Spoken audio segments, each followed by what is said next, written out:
Hey there, everybody. Hey, my name's Rick. Good to see you. I got a question for you. Do you ever think about what you want to do in life or what you want to do in ministry? I want to answer that question for you today in a pretty simple way.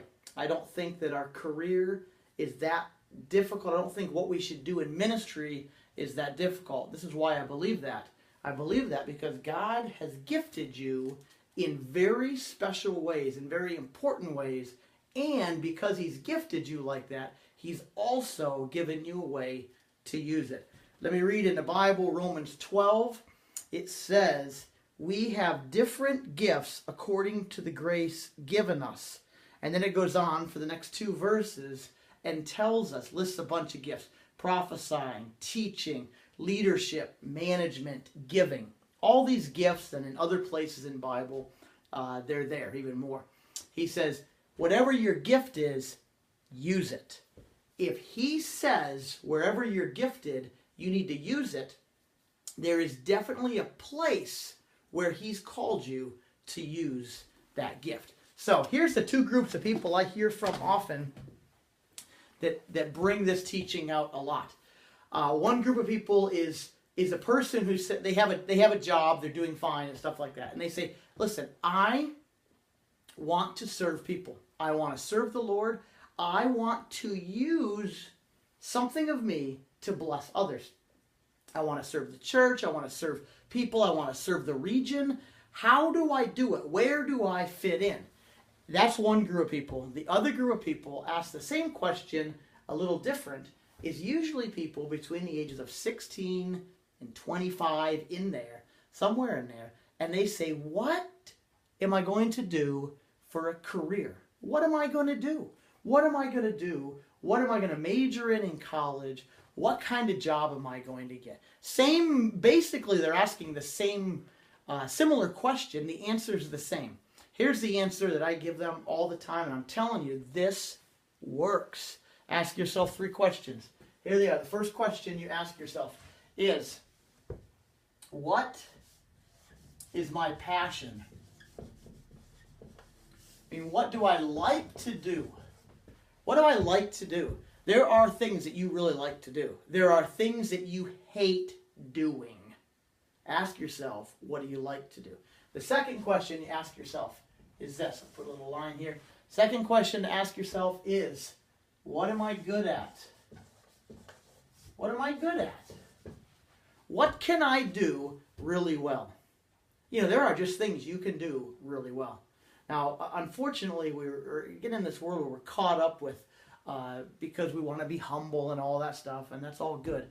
But one of the things that sometimes it does, it actually hinders us, is we beat ourselves down, and we don't think we're good at anything. Listen, that is a lie. You are good at things, and God has given you abilities to do things well. So ask yourself, what can I do really, really well? And the third question is equally as important. None of these are more important than the other. The third question is, where is there a need? Where's the need?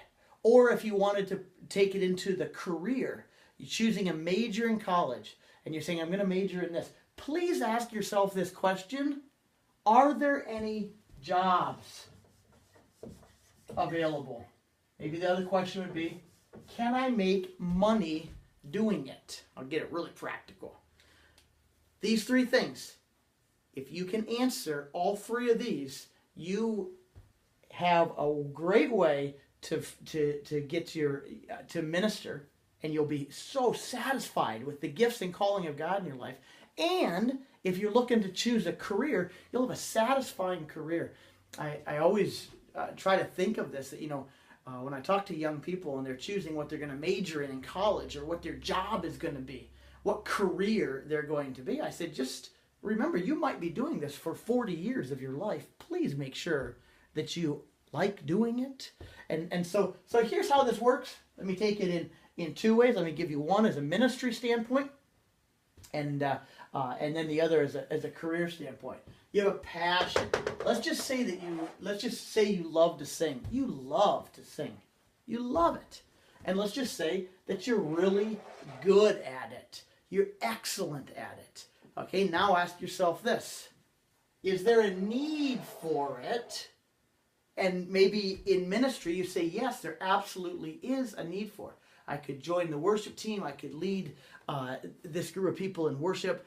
Yes, boom, we've got a great fit because we have a satisfied person who loves to sing, is excellent at singing, and we need a singer. We got it all covered. High satisfaction right there, high output on the person, and God can just move in that thing.